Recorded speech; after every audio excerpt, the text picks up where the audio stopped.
Assalamualaikum warahmatullahi wabarakatuh. Asyhadu an la ilaha illallah, asyhadu anna Muhammadar Rasulullah. Allahumma shalli ala Muhammad wa ala ali sayyidina Muhammad. Alhamdulillahirabbil alamin. Sahabat channel Zuina, kita dapat berjumpa lagi.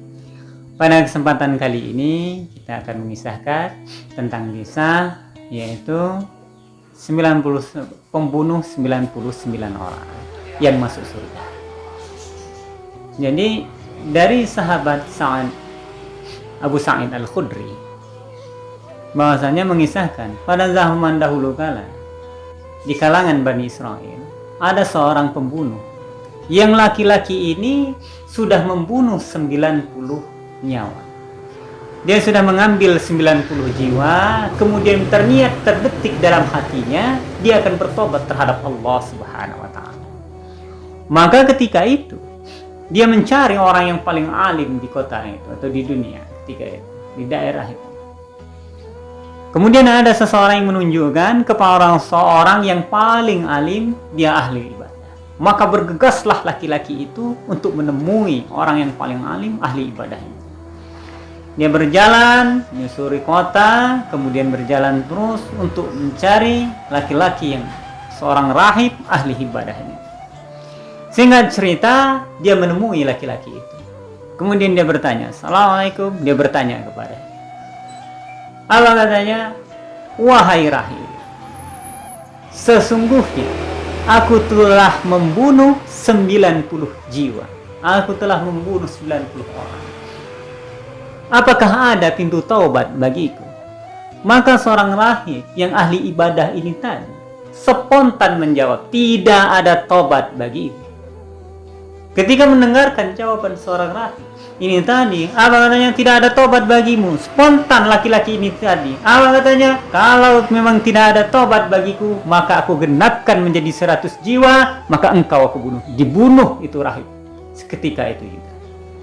Ketika dia sudah membunuh rahib itu, dia kemudian tetap mencari, maka dia mencari orang alim lainnya yang paling alim dan paling banyak ilmunya.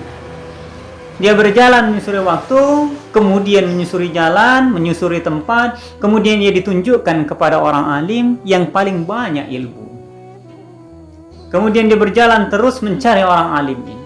Ketika sampai kepada orang alim yang banyak ilmunya ini tadi, laki-laki itu bertanya, wahai orang alim, sesungguhnya aku ini telah membunuh 100 jiwa, 99 sebelumnya, dan satunya lagi rahib yang ia tanya tadi dibunuh juga karena mengatakan pintu taubat tidak ada lagi. Aku telah membunuh 100 jiwa. Apakah ada pintu taubat bagiku? Apa kata laki-laki ini tadi? Seorang yang alim, banyak ilmunya. Ada pintu taubat bagimu. Tidak ada yang bisa menghalangimu dan taubatmu. Maka pergilah engkau ke suatu kota, sesungguhnya di sana banyak orang yang beribadah kepada Allah Subhanahu wa taala. Agar engkau beribadah kepada Allah Subhanahu wa taala di sana. Dan apa pesannya? Jangan kau kembali ke daerahmu. Sesungguhnya daerahmu adalah daerah yang buruk. Kemudian laki-laki ini berjalan. Dalam perjalanannya, belum sampai laki-laki ini ke tempat yang ditunjukkan oleh orang alim itu tadi. Ternyata dia wafat. Dia sudah meninggal duluan. Maka turunlah ketika itu malaikat rahmat dan malaikat azab. Turun keduanya.